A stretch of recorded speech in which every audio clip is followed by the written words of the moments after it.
안녕하세요. 살면서 가장 기억에 남는 순간들은 언제일까요? 저는 그중 하나가 졸업식인 것 같아요. 학교 다닐 때면 입학식과 졸업식이 가장 의미 있는 순간들인 것 같은데요. 입학식은 그곳에서 만난 친구들이 앞으로 함께할 인연들이지만 졸업식은 이제 헤어지면 당분간 혹은 오랫동안 만나지 못하게 될 수도 있잖아요. 저는 그래서 학교 행사 중에는 졸업식이 가장 의미가 큰 날인 것 같은데요. 특히 내가 지난 몇 년 동안 열심히 성실하게 학교에 다녔다는 결실을 맺는 것 같아서 더욱 의미가 깊은 것 같아요. 초중학교는 졸업하고 나면 대부분 같은 동네 학교로 가는 경우가 많았지만 고등학교는 졸업하고 나면 아예 다른 지역으로 가는 친구들도 있기 때문에 예전부터 고등학교 졸업식은 정말 중요한 날이라는 인식이 더 강했던 것 같아요.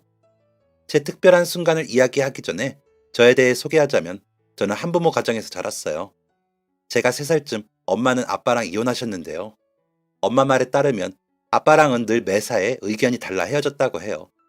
하지만 삼촌 말에 의하면 아빠는 술과 친구를 좋아해서 엄마가 임신했을 때도 맨날 술 마시고 친구들을 만나러 밖으로 다녔고, 심지어 제가 태어나는 날에도 친구들과 술을 마시느라 삼촌이 병원에 엄마를 데리고 갔었대요.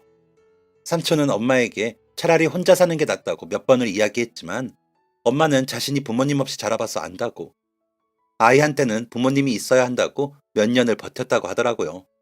하지만 맨날 술만 마시고 집에 들어오면 엄마랑 다투기만 하며 엄마도 슬슬 지쳐갔고, 어느 날 일 때문에 저를 맡기고 집에 들어오니 친구들과 술 마시러 나간다며 어린 저를 집에 두고 나갔다고 하더라고요. 몇 시간째 기저귀도 갈지 않고 얼마나 울었는지 목도 다 쉰 저를 보며 결국 이혼을 결심하셨다고 해요. 그 후 엄마는 바로 이혼을 결심하셨고, 아빠 역시 저를 키우겠다는 욕심도 한번 내지 않고 깔끔하게 물러났다고 하네요. 카드사 고객센터에서 일하던 엄마는 그때부터 저를 혼자 양육하셨어요. 일하랴, 육아하랴, 힘드실 법도 한데 워낙에 야무지고 똑부러진 성격이라 슈퍼맘처럼 둘 다 멋지게 해내셨죠. 어릴 때부터 엄마는 제가 가장 존경하는 사람이었어요. 항상 자신의 의견을 똑부러지게 말하고 살림도 일도 잘하시는 모습이 너무 멋있었거든요. 어릴 때부터 엄마는 저를 쓸데없는 일로 혼내지도 않으셨어요. 제가 반찬 투정을 하거나 밖에서 새 옷에 흙을 잔뜩 묻히고 돌아오는 일 가지고는 한 번도 혼낸 적이 없으시죠.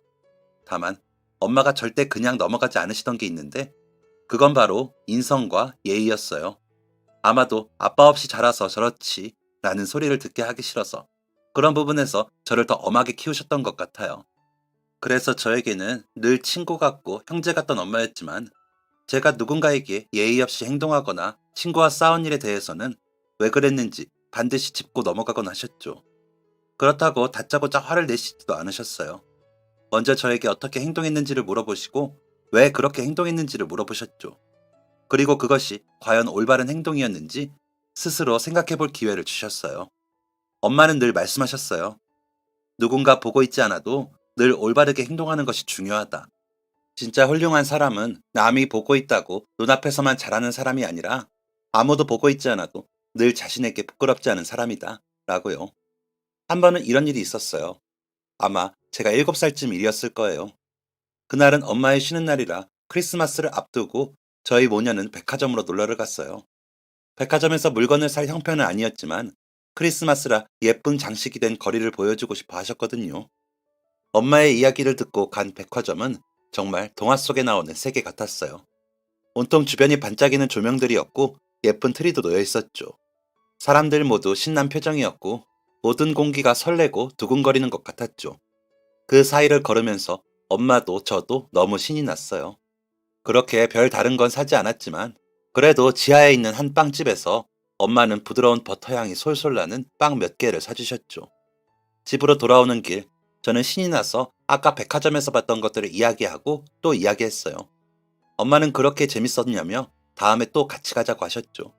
그러던 중 저는 주머니에서 사탕 몇 개를 꺼냈어요. 엄마, 이거 봐. 이게 뭐야? 웬 사탕? 아까 백화점에서 가져왔어. 백화점에서? 누가 주셨어? 아니, 어떤 언니가 가져가라고 했어. 어떤 언니가? 응, 아까 빵집 앞에서 어떤 언니가 가져가라고 했어. 언니가 그냥 가져가라고 했어? 사탕은 어디 있었는데? 저는 그때서야 뭔가 잘못된 것 같다는 느낌을 받았죠. 엄마는 다그치거나 화내지 않고 어떻게 된 상황인지 자세히 이야기해보라고 하셨어요. 아까 빵집에서 있었는데 카운터 앞에서 어떤 언니가 사탕 가지고 가세요. 크리스마스 사탕입니다. 라고 했어. 그래서, 그래서 그냥 접시에 있는 사탕을 집어서 주머니에 넣었어. 엄마가 빵을 고르고 계산을 하는 사이 저는 가게 입구 쪽에서 기다리다가 가게를 홍보하고 있던 직원분이 사탕을 팔면서 사탕 가져가세요. 라고 한 것을 진짜 가져가라는 의미로 잘못 이해를 한 거예요. 그래서 그분이 가져가라는 이야기에 접시에 담겨 있던 크리스마스 사탕을 주머니에 덥석 넣어버린 채 계산도 하지 않고 돌아온 거죠. 희주야, 그 언니가 사탕을 가지고 가라는 이야기에 공짜로 가져가도 되는 건지 헷갈렸구나. 가져가세요 라고 했으니까 그럴 수도 있었겠다. 그런데 가끔은 가게에서 손님들한테 물건을 팔기 위해서 가지고 가세요, 들여가세요 라고 이야기하기도 해. 그래서 헷갈리거나 확실하지 않을 때는 특히 다른 사람의 물건을 가지고 갈 때는 그 사람한테 한 번 더 꼭 물어보는 게 좋아. 이거 진짜 그냥 가져가는 거예요? 라고 하거나 이거 공짜예요? 얼마예요? 라고 한 번 더 확인하면 서로 오해할 일이 없지. 언니가 사탕을 가지고 가라고 했어도 진짜 가져가도 되는 건지 언니한테나 엄마한테 한 번 더 물어봤으면 어땠을까? 아마도 이 사탕은 언니가 팔고 있던 것 같은데 희주가 그냥 가지고 왔다면 희주는 그럴 생각이 없었다고 해도 다른 사람이 봤을 때는 다른 사람의 물건을 훔쳤다고 오해받을 수도 있어. 그러니까 이 사탕은 먹지 말고 내일 엄마랑 다시 백화점에 가서 팔고 있던 건지 아니면 진짜로 공짜로 나눠주던 건지 한 번 더 확인하고 오자. 어때? 엄마는 다음날 회사까지 쉬고 저와 함께 사탕을 가지고 다시 백화점에 있는 그 빵집으로 갔어요. 엄마 말대로 그 사탕을 빵집에서 크리스마스용으로 제작해서 판매하던 거더라고요. 바코드 같은 게 없는 데다가 크기가 작아 접시에 쌓아두고 팔던 중이라 거기서는 없어진 줄도 모르고 있었죠. 희주야, 이 사탕 빵집에서 판매하고 있던 거래. 공짜로 가져가도 되는 줄 희주가 오해했던 건데 어떻게 할까? 저는 잠깐 생각하고 엄마에게 말했어요. 돌려드리고 죄송하다고 말해야 해요. 엄마는 활짝 웃어 보이셨죠. 그래, 엄마도 곁에 있어줄게. 저는 엄마랑 함께 그 빵집으로 들어가 사탕을 돌려드리며 어제 있던 일을 이야기했어요. 그리고 죄송하다는 사과의 말도 잊지 않았죠. 빵집에서는 오히려 자신들이 홍보 멘트를 아이가 헷갈릴 만하게 했다며 미안하다고 하시더라고요. 옳은 일을 했다는 생각에 뿌듯하기도 하고 사장님이 기특하다며 다시 사탕을 선물로 주셔서 기분이 좋기도 했어요. 그렇게 엄마는 항상 저를 바른 아이로 키우려고 하셨어요. 공부하라는 잔소리는 한 번도 하지 않으셨지만 늘 밖에서 예의 바르게 행동하라고 신신당부하고는 하셨죠. 엄마의 가르침을 받아 저는 늘 바르게 행동하려고 노력했어요. 특히 다른 사람이 보지 않아도 늘 바른 사람이 되기 위해 노력했죠. 물론 공부도 열심히 했어요. 공부하라는 이야기는 하지 않으셨지만 그래도 제가 성적이 잘 나올 때면 늘 좋아하시던 걸 알고 있었거든요. 사실 어느 부모님이 자식이 공부 잘하는 것을 싫어하겠어요? 주변에서는 늘 자식 잘 키웠다는 소리를 듣는데 엄마는 늘 에이 아니에요 평범해요 라고 했지만 저는 사람들이 그런 이야기를 할 때마다 기뻤어요. 아빠 없이도 부모님이 한 분만 있어도 잘 자랐다는 게 자랑스러웠으니까요. 제가 초등학교에 들어갈 무렵 엄마는 삼촌과 함께 고깃집을 차렸어요. 동네에 있는 작은 가게라 매출이 잘 나오진 않았지만 고객센터 일이 워낙에 스트레스가 큰 데다가 점점 젊은 세대의 직원들로 교체가 되고 있어서 슬슬 퇴직 걱정을 해야 했거든요. 엄마는 차라리 몸이 힘든 일이 낫다며 가게 일에 만족하셨어요. 매출은 삼촌과 나눠 가지면 보통 직장인 월급 정도밖에 되지 않았지만 그래도 엄마 얼굴이 이전보다 편해 보여서 저도 엄마가 가게에서 일하는 게 좋았어요. 그렇게 저는 어느새 훌쩍 자라 고등학생이 되었어요. 고등학교에 들어간 지 얼마 되지 않았을 무렵 어머니께서는 갑작스러운 위암 판정을 받으셨죠. 암이라고 하면 단어에서 느껴지는 위화감이 있잖아요. 그 단어만으로도 느껴지는 공포감이요. 처음 엄마가 위암이라고 들었을 때는 정말 온몸이 떨리면서 무서웠어요. 심지어 수술을 해야 한다고 하셔서 더 두려웠죠. 그런데 차라리 수술로 없앨 수 있는 정도의 암 크기인 게 다행일 수도 있다고 하더라고요. 아직은 제거할 수 있고 치료가 가능하다는 뜻이니까 너무 걱정하지 말라고요. 희주야, 엄마 알지? 언제나 씩씩하고 강한 사람인 거. 삼촌 말 잘 듣고 학교 생활도 열심히 하고 있으면 엄마 수술 잘 받고 나올게. 그니까 울지 말고 우리 딸 씩씩하게 버틸 수 있지? 사랑한다. 그렇게 어머니께서는 첫 수술에 들어가셨어요. 다행히 수술은 잘 끝났고 당분간 휴식을 취하면 된다는 이야기에 저희 가족 모두 안도했어요. 어머니께서 병원에 계신 동안 저는 삼촌을 도와 대신 가게 일을 했어요. 학교 수업이 끝나면 가게로 출근해 일했죠. 그 시기 가게 사정은 점점 더 어려워지고 있었는데 거기에 어머니 수술비와 병원비까지 들어가면서 집안 사정은 갑작스럽게 어려워졌죠. 원래도 넉넉한 생활이 아니었던 터라 갑작스럽게 큰 지출은 타격이 더 컸어요. 그리고 다음에 검진에서 무사히 마칠 줄 알았던 수술은 다시 재발과 전이가 발견되면서 수포가 되었죠. 이제부터 장기전이 될 수 있으니 마음을 다잡아야 한다는 병원 측의 이야기에 힘을 내야 했지만 마음은 오히려 약해지고 있었어요. 엄마가 병을 이겨낼 수 있을까? 라는 걱정도 컸고 무엇보다 계속 들어가는 병원비를 부담할 수 있을까? 하는 걱정도 해야 했거든요. 삼촌은 돈 걱정이나 엄마 걱정을 하지 말고 공부에 집중하라고 했지만 저는 차마 그럴 수 없었어요. 그러던 어느 날 봉사 시간을 채우기 위해 방과 후에 교내 쓰레기를 줍는 활동을 신청했었는데요. 한 달에 2번 정도 하는 활동인데 그날이 마침 봉사를 하는 날이라 방과 후에 몇몇 아이들과 남아서 학교 내를 돌아다니며 쓰레기를 주우러 다녔죠. 구역을 나눠서 각자 한 구역씩을 맡았는데 지하 과학실에서 교실로 올라가는 별관 계단에 봉투 하나가 떨어져 있더라고요. 뭐지? 하면서 봉투를 집어 올렸는데 꽤나 봉투가 두툼하더군요. 편지는 아닌 것 같고 봉투를 살짝 열어보니 안에는 10,000원짜리가 가득 들어 있었어요. 뭐지? 순간 그런 생각이 들면서 저도 모르게 주변을 둘러보게 되더라고요. 그런데 수업이 끝난 후라 그런지 주변에는 지나다니는 학생들도 없었고 선생님도 안 계시고 발걸음 소리도 들리지 않고 조용했죠. 제가 훔친 돈도 아니었지만 심장이 두근두근했어요. 아무도 보는 사람도 없고 오늘 누군가 돈을 잃어버렸다는 이야기도 못 들었는데 그럼 같은 반 친구 것도 아니고 순간 머릿속에 정말 많은 생각이 스쳐 지나가더라고요. 어떻게 하지? 그런 생각이 머릿속에 계속 들었어요. 그리고 저도 모르게 일단 치마 주머니에 밀어넣었죠. 그리고 청소가 끝난 후 교실로 가서 급하게 가방을 챙겨 집으로 갔어요. 집으로 와서 방에 들어와 세어보니 그 안에는 80만 원 정도가 들어있었어요. 80만 원. 80만 원이면 가게 월세도 보탤 수 있고 엄마 병원비에도 보탤 수 있고 내 문제집을 사거나 인터넷 강의를 등록하거나 80만 원이면 제 머릿속에는 80만 원으로 할 수 있는 일들이 계속 지나갔어요. 가뜩이나 가게 사정도 어려워지고 엄마 항암 치료비와 입원비에 드는 돈 때문에 삼촌에게 문제집 사달라고 이야기하기도 망설여지는데 80만 원이면 몇 달 동안은 문제집 걱정도 안 할 수 있었어요. 하다못해 엄마 병원비를 보태거나 집에서 공과금에 보탤 수도 있었죠. 이런저런 계산과 비교를 해보니까 80만 원이라는 돈은 생각보다 어마어마하게 큰 돈이었어요. 제 기준에서는 많은 것을 할 수 있는 돈이었죠. 계속해서 고민이 됐어요. 어차피 현금인데 내가 가지고 조금씩 쓰면 아무도 모르지 않을까? 어차피 오늘 주변에 아무도 없었고 내가 이것을 가져갔다는 걸 아무도 모를 텐데 돈 앞에서는 사람들이 달라진다더니 저도 그냥 평범한 사람이었나 봐요. 주인 없는 돈이라고 생각하니까 갑작스럽게 고민이 너무 되더라고요. 게다가 제가 지금 생활비의 부족함을 느끼고 있으니 더더욱 이 돈이 탐났어요. 그렇게 그날 밤새도록 그런 고민을 했어요. 무엇보다 내가 이 돈을 가져가는 것을 아무도 보지 못했다 라는 것이 제 마음을 가장 심하게 흔들었던 것 같아요.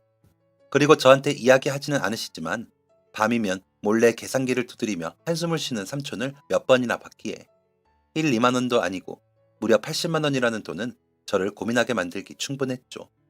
그렇게 잠을 설쳐가며 이 돈을 어떻게 해야 할지 계속 고민했어요. 너무 스트레스를 받아서 머리가 어질어질한 채로 아침에 일어나서 결심했어요. 돈의 주인을 찾아주기로요. 쓰고 싶은 마음은 너무 굴뚝 같았지만 엄마 생각이 났거든요. 내가 이 돈을 엄마 병원비에 보탠다고 해도 내가 이 돈으로 공부를 위해 문제집을 산다고 해도 아무리 좋은 곳에 의미 있는 곳에 쓴다고 해도 엄마가 과연 좋아할까 하는 생각이 들었죠.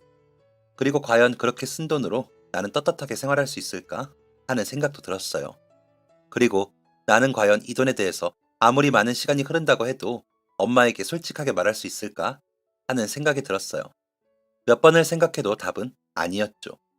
저는 아마 앞으로도 평생 이 돈에 대해서는 엄마에게 비밀로 남겨둘 거예요. 이미 그것만으로도 엄마에게 떳떳하지 못한 비밀이 생기는 거죠.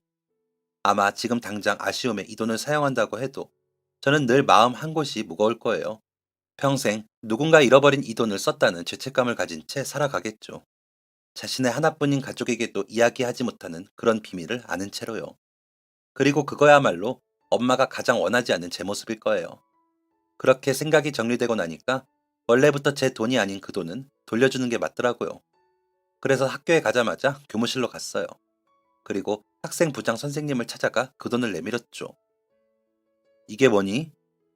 사실 어제 교내 봉사하면서 지하 과학실에서 올라오는 계단에서 주웠어요. 누군가 학원비 같은 걸로 가져왔다가 실수로 떨어뜨린 것 같아요. 어제 밤과 후라 주변에 학생들도 없었고 저희 반에서는 딱히 누가 잃어버렸다는 이야기도 못 들어서 부장 선생님이라면 주인을 아실 것 같아서요. 하나, 둘, 셋, 넷. 아니, 80만 원이나? 대체 이걸 누가 잃어버렸지? 80만 원이요? 선생님, 저희 반이요. 알고 보니 그 돈은 1학년 학생 중 한 친구가 학원비로 챙겨왔다가 잃어버렸다고 하더라고요. 학원비 낼 거라 소중하게 보관한다고 계속 챙겨 다녔다는데, 그래서 마지막 수업에도 과학실까지 가져갔다가 잃어버린 것 같다고요. 수업이 끝난 후 알아채서 담임 선생님한테 전화로 돈을 잃어버렸다고 연락해서, 안 그래도 오늘 교내 방송을 내보낼 참이었다고 해요.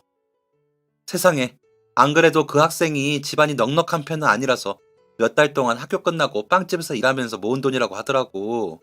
네일 아트 배우는 게 꿈이라서 학원 다니려고 힘들게 모은 거라며 어제 얼마나 서럽게 우는지. 돈 봉투에 이름이 쓰여 있는 것도 아니고 어제 잃어버리고 바로 찾으려고 한 것도 아니라서 혹시 못 찾으면 어떡하지 했었는데 네가 찾아줬구나. 고맙다. 정말 고마워.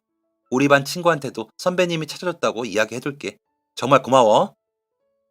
알고 보니 그 돈도 경제 사정이 넉넉하지 못한 친구가 자신의 꿈을 위해 모은 돈이었더라고요. 배우고 싶은 게 있어서 학교 끝나고 아르바이트하며 힘들게 모은 돈인데 하마터면 제가 나쁜 마음을 먹고 쓰게 될 뻔했네요. 그 생각이 드니까 오히려 그 친구에게 미안해졌어요. 점심시간이 끝나고 교실 앞으로 돈을 찾은 당사자인지 후배가 자신의 친구들과 함께 편지와 초콜릿, 과자를 사서 찾아왔더라고요. 선배님, 덕분에 오늘은 가서 학원 등록하려고요. 저 그 학원 다니고 싶어서 정말 몇 달 동안 열심히 일했어요. 부모님이 학교 수업에도 지장 있으면 아르바이트 못하게 한다고 하셔서 공부하랴 일하랴 정말 힘들었거든요. 너무 중요한 돈이라 잃어버리지 않으려고 이동 수업할 때도 교과서 사이에 끼워서 다녔는데 어제 마지막 수업이 좀 늦게 끝나는 바람에 정신없이 올라가다가 책에서 빠진 것 같아요.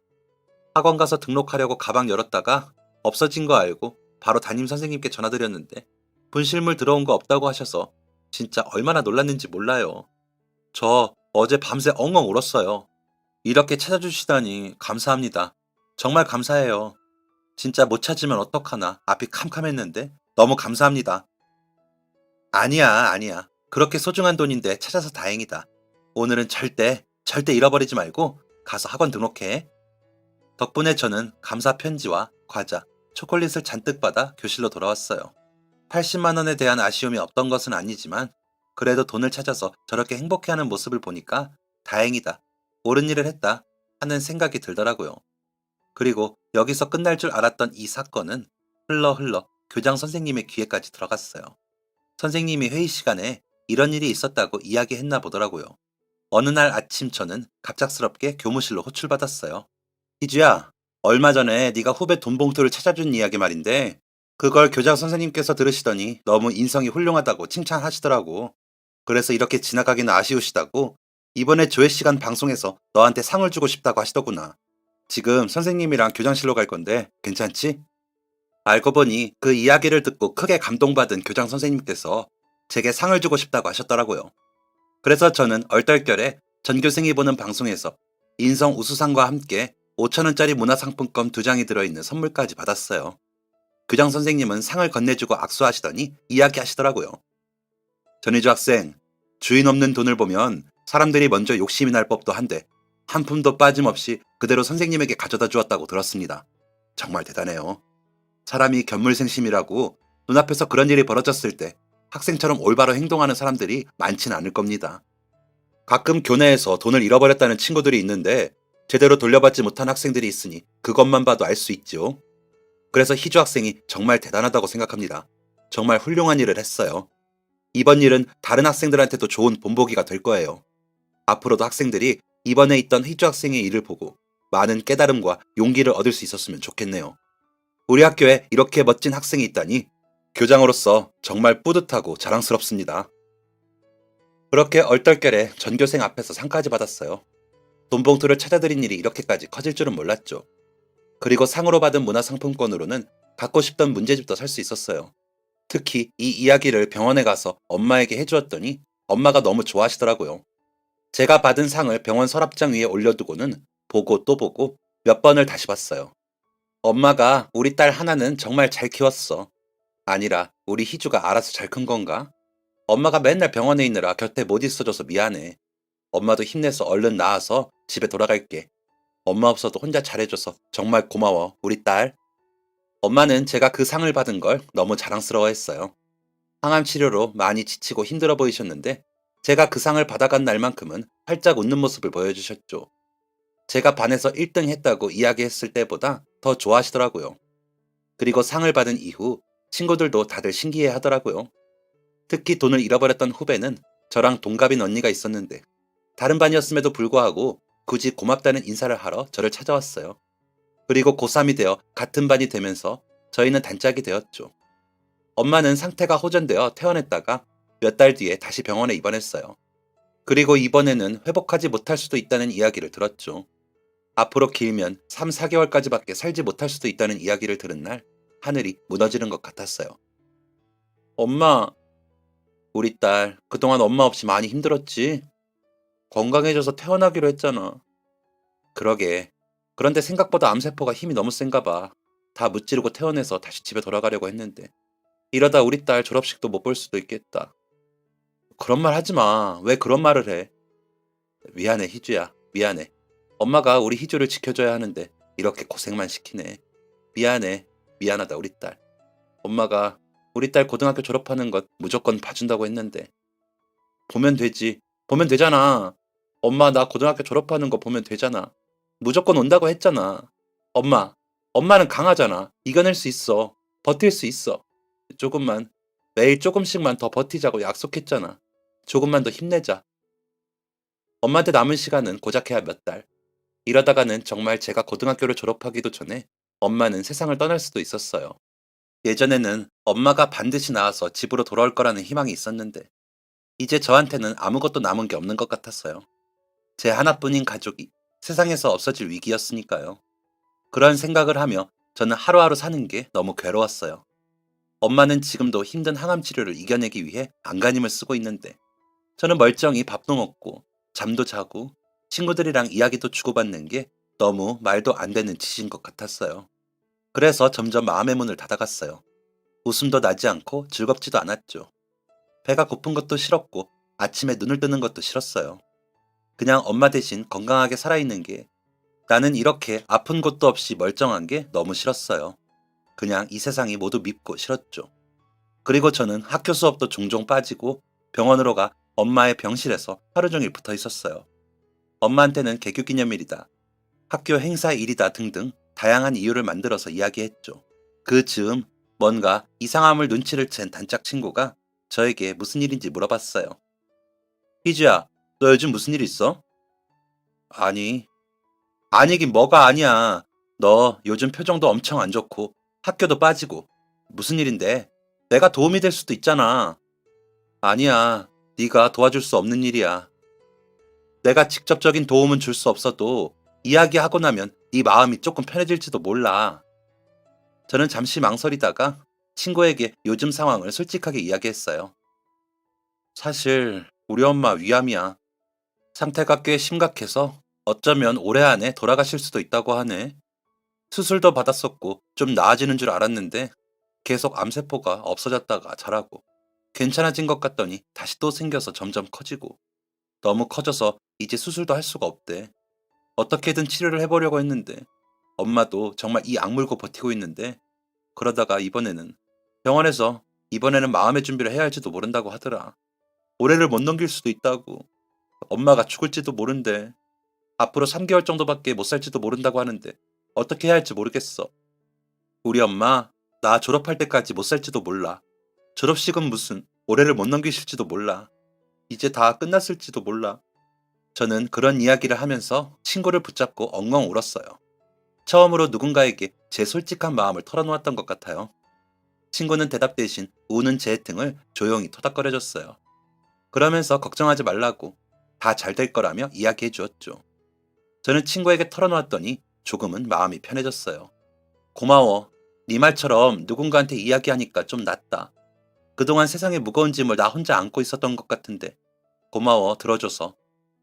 에이, 친구끼리 어려울 때 돕는 건 당연하지. 나야말로 이렇게 이야기를 들어주는 거 말고는 달리 해줄 수 있는 게 없어서 미안하다.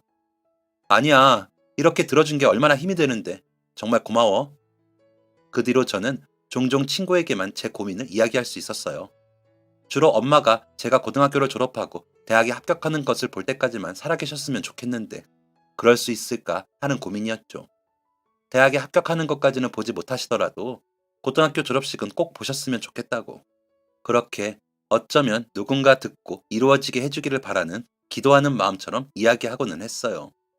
그리고 수능이 끝난 다음 날 저는 혹시나 제가 없는 사이 엄마가 갑작스럽게 하늘나라로 떠날까봐 무서워 학교도 가지 않고 하루 종일 엄마 옆에만 붙어 있었죠. 엄마, 오늘은 어때? 아주 건강하지. 우리 딸, 오늘도 학교 땡땡이야? 이제 수능도 끝나서 학교 안 가도 돼. 그래도 다른 친구들은 가는 것 같던데. 괜찮아, 난 안 가도 돼. 우리 딸, 엄마 때문에 시험도 제대로 못 봤지. 미안해. 엄마가 우리 딸 맨날 걱정만 시키네. 아니야, 엄마 잘못 하나도 없어. 그냥 내가 열심히 안 한 거야. 그렇게 엄마와 이야기를 주고받고 있는데 갑자기 여러 개의 발걸음 소리와 소란스러운 소리가 들렸어요. 고개를 들어 병실 문 쪽을 보니 단짝 친구와 반 친구들, 그리고 담임 선생님과 학년 부장 선생님, 교장 선생님도 계셨죠. 선생님? 다들 여기는 어떻게?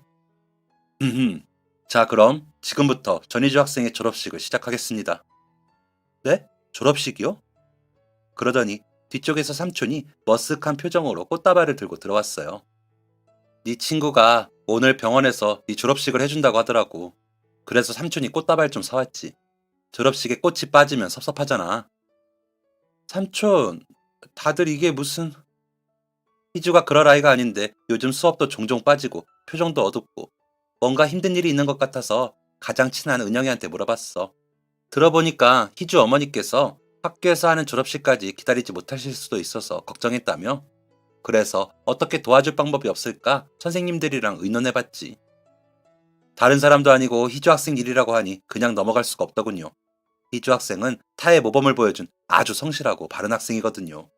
다른 학생을 위해서 힘든 결정을 해줬었는데 학교에서도 희주 학생을 위해 무엇인가를 해줄 좋은 기회라고 생각했죠. 그래서 졸업식 때까지 기다리기가 힘드시다면 우리가 졸업식을 조금 일찍 하면 어떨까 싶었습니다. 교장 선생님, 선생님들, 은영아, 희주, 너 재밌는 일 있어도 마음껏 웃지도 못하고 밥도 제대로 못 먹고 공부도 요새 하는 둥 마는 둥 엄마 때문에 걱정이 너무 많았잖아. 너 보면서 뭐라도 도와주고 싶은데 내가 해줄 수 있는 게 아무리 찾아도 없더라고. 너는 이야기 들어주는 것만으로도 고맙다고 힘이 된다고 하지만 나는 너를 위해서 뭐라도 해주고 싶었어. 그러던 중에 담임 선생님이 물어보시더라고. 희주 너한테 요즘 무슨 일 있냐고. 그래서 그동안 너한테 있었던 일들을 말씀드렸더니 도움 줄 수 있는 방법을 찾아보신다고 하시더라. 나도 이렇게까지 될 줄은 몰랐는데 정말 다행이지. 선생님이 애써주신 덕분이야. 다들, 다들 저희 희주를 위해서 이렇게 해주시다니 엄마인 제가 뭐라고 감사를 드려야 할지, 어떻게 이 은혜를 갚아야 할지 정말 감사합니다. 정말 감사하고 죄송하고 감사해요. 어머니, 희주 학생이 우리 학교 학생이어서 오히려 저희가 얼마나 뿌듯하고 행복했는지 몰라요. 이렇게 착하고 성실하고 반듯한 학생을 우리 학교에 보내주셔서 오히려 더 감사합니다. 선생님들, 감사합니다. 정말 감사해요. 학생 하나를 위해 이렇게 준비하시는 게 쉽지 않은 일이셨을 텐데. 게다가 제가 참여할 수 있도록 해주시려고 이렇게 병원까지 직접 다들 찾아와 주시다니. 은영아, 너도 정말 고맙다. 우리 희주를 이렇게 잘 챙겨줘서 정말 고마워. 어머니, 따님을 정말 반듯하게 너무 잘 키우셨어요. 너무 자랑스러우시겠어요. 희주 학생 정말 멋지고 훌륭하고 좋은 친구입니다. 교장 선생님은 어머니의 손을 잡고 그렇게 이야기해 주셨어요. 어머니는 오랜만에 다시 활짝 웃어 보였죠. 저는 선생님들에게 다가가 다시 한번 감사 인사를 드렸어요. 감사합니다, 선생님. 정말 감사해요. 담임 선생님은 저를 꼭 안아주며 이야기하셨죠. 미안하다, 희주야. 내가 너한테 관심을 더 많이 가졌어야 하는데 네가 전에보다 표정도 어두워지고 무엇인가 고민이 있다는 걸 알면서도 너한테 적극적으로 다가가지 못했어. 무슨 일이 있는 건지, 왜 그러는 건지. 네가 언젠가 말해주겠지 기다리기만 할 게 아니라 먼저 적극적으로 다가가 물어봤어야 하는 건데. 너무 늦게 네 고민을 알게 되어서 미안해. 담임이란 사람이 이렇게 늦게서야 이런 큰일을 알아채다니. 그동안 혼자서 많이 힘들었겠구나. 고생했어. 정말 장하다. 저희는 그렇게 대충 눈물을 닦고 병실에서 저희만의 졸업식을 진행했어요. 선생님들은 아직 나오지 않은 졸업앨범 대신 친구들의 편지와 저희가 학기 중에 소풍이나 수련회를 가며 찍었던 사진들을 모아 미니 앨범을 만들어 오셨죠. 그 안에는 저에게 힘내라는 친구들의 아낌없는 응원이 담겨 있었어요. 그리고 저를 위한 졸업장도 만들어 오셨어요. 제 이름이 적힌 졸업장과 원래라면 졸업식에 저에게 수여하기로 했던 성적 우수상도 함께 있었죠. 이름 전희주. 위 학생은 본 학교에서 3년의 교육과정을 무사히 잘 수행하였으므로 이와 같은 상장을 수여합니다. 또 전희주 학생은 한 해 동안 우수한 성적으로 학업에 적극적이고 성실하게 참여하였으므로 위와 같은 상장을 수여합니다. 엄마는 활짝 웃으면서 마른 팔을 들어 아낌없는 박수를 보내주셨어요. 저는 이 모든 게 꿈만 같았어요. 엄마와 함께 졸업식에 참여하고 있다니. 저도 엄마도 오랫동안 바라왔던 일이었죠. 그렇게 저를 위한 이른 졸업식을 진행하고 저희는 다 같이 사진도 찍고 삼촌은 고깃집으로 모든 사람을 초대해 맛있는 고기를 대접했어요. 그렇게 한바탕 시끌시끌한 해프닝이 끝나고 그해 겨울은 참 많이 힘들었지만 그래도 마음만은 따뜻하게 지나갔어요. 그리고 다음 해가 밝았어요. 제 졸업식까지 버티지 못할 수도 있다는 저희 어머니는 건강한 모습은 아니지만 차츰 회복하고 있었죠. 의사 선생님들도 간호사님들도 모두 어머니께서 용감하게 계속 싸워주신 덕분이라고 말했어요. 그렇게 그해 봄, 저희에게는 희망이 찾아왔어요. 엄마는 항암 치료의 효과가 점점 나타나고 있어 조만간 수술도 가능할 거라는 이야기를 들었죠. 그리고 저는 수능을 다시 준비하기로 했어요. 지난 수능은 엄마를 신경 쓰느라 제대로 준비하지 못하기도 했고, 또 이번에 병실에서 작은 졸업식을 경험하면서 다른 꿈이 생겼거든요. 바로 선생님이 되는 거예요. 이번에 학교에서 이런 일을 겪으며 저도 저희 담임 선생님처럼, 그리고 부장 선생님과 교장 선생님처럼 진정 학생들의 이야기에 귀 기울이고 학생 한 명 한 명의 마음을 헤아려주는 그런 선생님이 되고 싶어졌거든요. 그렇게 그해 1년은 저는 재수를 하기 위해서 안간힘을 썼고, 어머니는 암세포와 싸움에서 이겨내기 위해 안간힘을 쓰고, 삼촌은 그런 저희 모녀 사이를 어떻게든 도와주기 위해 분주히 애를 쓰셨어요. 그리고 힘들었던 한 해가 지나고 저는 마침내 원하던 사범대학에 합격할 수 있었고, 지금은 벌써 본과 4학년으로 교생 실습을 앞두고 있어요. 어머니는 항암 치료로 암세포의 전이가 줄어들 수 있었고, 덕분에 수술을 다시 진행할 수 있었어요. 그리고 마침내 드디어 길었던 병원 생활을 마치고 퇴원할 수 있었죠.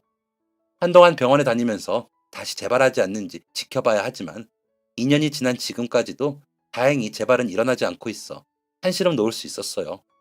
그리고 삼촌이랑 어머니는 고깃집을 그만두고 저희 학교 학생들이 공부하면서 편하고 저렴하고 든든하게 배를 채울 수 있도록 토스트 가게를 여셨는데요. 진짜 의외의 결과로 인근 초중고 학생들과 선생님들이 자주 방문하기 시작하면서 오히려 고깃집을 운영하실 때보다 수입이 더 높다고 하더라고요. 세상에 이럴 줄 알았으면 그 힘든 고깃집을 진작에 그만두고 토스트 가게를 차릴 걸 그랬대요. 저는 이제 사범대학 4학년이라 실습을 앞두고 있는데 첫 교생 실습은 제가 졸업한 고등학교에서 진행하기로 했어요. 근무 전날 미리 학교에 인사를 드리러 방문했는데 아쉽게도 교장 선생님께는 다른 학교로 전근을 하셨고, 예전 저를 가르치던 담임 선생님께서 부장 선생님으로 근무 중이시더라고요. 이제는 선생님의 꿈을 꾸고 있는 저를 보시더니 너무 반가워하시며 전근 가시기 전까지 교장 선생님은 종종 호나 말씀에 제 이야기하고는 하셨다고 해요. 저는 사실 그때 제 꿈도 희망도 모두 포기한 상태였는데 오히려 선생님들 덕분에 새로운 꿈을 꿀 수 있었다고 감사의 말씀을 전했죠. 덕분에 이제는 아직 예비이긴 하지만 선생님 대 선생님으로 함께 교단에 설 수 있게 되었다고요. 제 단짝 친구이자 학원비를 찾아주었던 은영이와 그 여동생은 얼마 전에 네일아트 가게를 오픈했다고 들었어요.